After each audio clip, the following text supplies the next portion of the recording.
SS Hariharayyar ഫൗണ്ടേഷന്റെ നേതൃത്വത്തിൽ ആറ്റിങ്ങലിലെ സ്വാതന്ത്ര്യ സമര ചരിത്രത്തിലെ സ്മരണകൾ ഉണർത്തുന്ന ആറ്റിങ്ങൽ കലാപത്തിൻ്റെയും കന്നിയഞ്ചിലെ ആറ്റിങ്ങൽ വെടിവയ്പ്പിൻ്റെയും വാർഷികാചരണം നടന്നു. വാർഷികാചരണ സമ്മേളനം അടൂർ പ്രകാശ് MP ഉദ്ഘാടനം ചെയ്തു. പലരെയും ആദരിക്കപ്പെടുന്നു എന്ന് പറയുമ്പോൾ വിദഗ്ധരായിട്ടുള്ള ആളുകളെ ആദരിക്കപ്പെടുവാനുള്ള ഒരു ചടങ്ങ് കൂടിയാക്കി ഇത് മാറ്റിയെടുക്കുമ്പോൾ നമ്മളെയൊക്കെ സംബന്ധിച്ചിടത്തോളം വളരെ അഭിമാനകരമായ ഒരു മുഹൂർത്തമാണ് എന്ന് ഞാൻ സൂചിപ്പിച്ചതും അതുകൊണ്ടാണ്.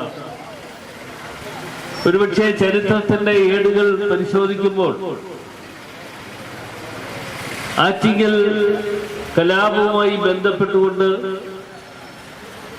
ഒട്ടനവധി ജീവൻ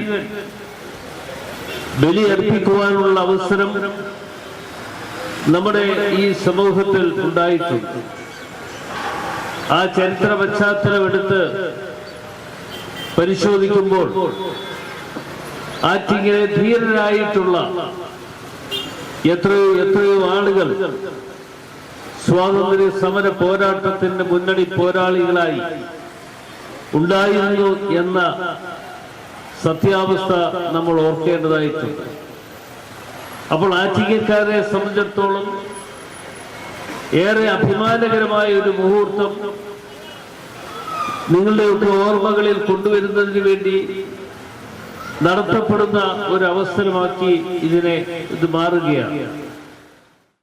ഫൗണ്ടേഷന്റെ നേതൃത്വത്തിൽ നടത്തിയ കുടുംബസഹായ ഫണ്ടിന്റെ വിതരണം മുൻ MP N പീതാംബരക്കുറുപ്പ് നിർവഹിച്ചു.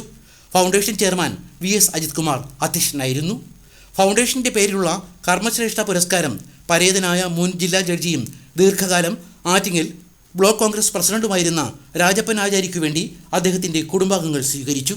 പാരമ്പര്യ വിഷചികിത്സാ രംഗത്ത് മികവുറ്റ പ്രവർത്തനം തുടരുന്ന ഡോക്ടർ നൌഷാദിനും വിദ്യാഭ്യാസ രംഗത്ത് മികച്ച പ്രവർത്തനം കാഴ്ചവെച്ച സുശീല ടീച്ചർക്കും അടൂർ പ്രകാശ് MP പുരസ്കാരങ്ങൾ സമ്മാനിച്ചു.